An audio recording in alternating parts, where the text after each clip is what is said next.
നമസ്കാരം. ക്രിസ്മസ് ദിനത്തിലും തലേന്നും മദ്യവിൽപ്പനയിൽ റെക്കോർഡിട്ട് ബിവറേജ് കോർപ്പറേഷൻ ഔട്ട്ലെറ്റുകൾ. കഴിഞ്ഞ 2 ദിവസത്തെ മദ്യവിൽപ്പനയുടെ കണക്കുകളാണ് ഇപ്പോൾ ബിവറേജസ് കോർപ്പറേഷൻ പുറത്തുവിട്ടിരിക്കുന്നത്. ആകെ 152.06 കോടി രൂപയുടെ മദ്യമാണ് വിറ്റഴിച്ചത്. കഴിഞ്ഞ വർഷം ഇതേ തീയതികളിൽ 122.14 കോടിയുടെ മദ്യമാണ് വിറ്റഴിച്ചത്. കഴിഞ്ഞ വർഷത്തേക്കാൾ 24.50% വർധനവാണ് ഉണ്ടായിരിക്കുന്നത്. ഈ വർഷം ക്രിസ്മസ് ദിനത്തിൽ മാത്രം 54.64 കോടി രൂപയുടെ മദ്യമാണ് വിറ്റഴിച്ചത്. കഴിഞ്ഞ വർഷത്തേക്കാൾ 6.84% വർധനവാണ് ഇത്തവണ ഉണ്ടായിരുന്നത്.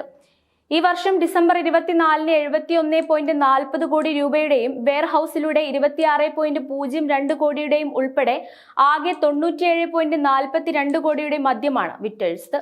2023 ഡിസംബർ 24-ന് ഔട്ട്ലെറ്റുകളിലൂടെ 71 കോടി രൂപയുടെ മദ്യമാണ് വിറ്റഴിച്ചിരുന്നത്. ഡിസംബർ 24-ലെ വിൽപ്പനയിൽ 37.21% വർധനവാണ് ഇത്തവണ ഉണ്ടായത്. ഓണത്തിനും ബെവ്കോയിൽ റെക്കോർഡ് വിൽപ്പനയായിരുന്നു റിപ്പോർട്ട് ചെയ്തത്. 124 കോടി രൂപയുടെ മദ്യമായിരുന്നു ഓണത്തിന് കേരളത്തിൽ വിറ്റഴിക്കപ്പെട്ടത്. തിരുവോണം കഴിഞ്ഞുള്ള 2 ദിവസങ്ങളിലാണ് മദ്യവിൽപ്പന കൂടിയത്.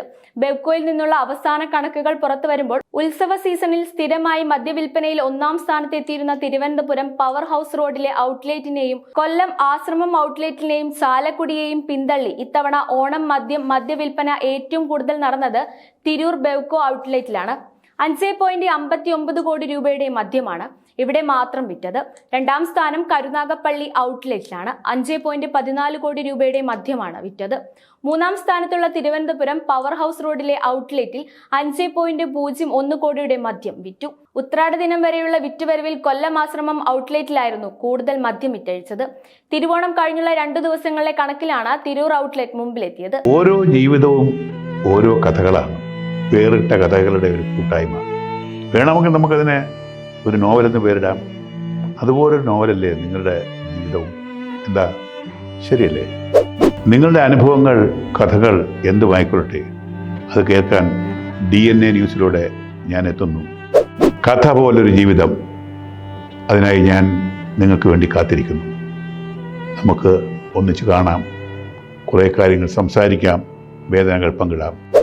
നിങ്ങളുടെ വിഷയങ്ങൾ, അനുഭവങ്ങൾ അത് ഞങ്ങളെ അറിയിക്കേണ്ട വിലാസം താഴെ കൊടുക്കുന്നു.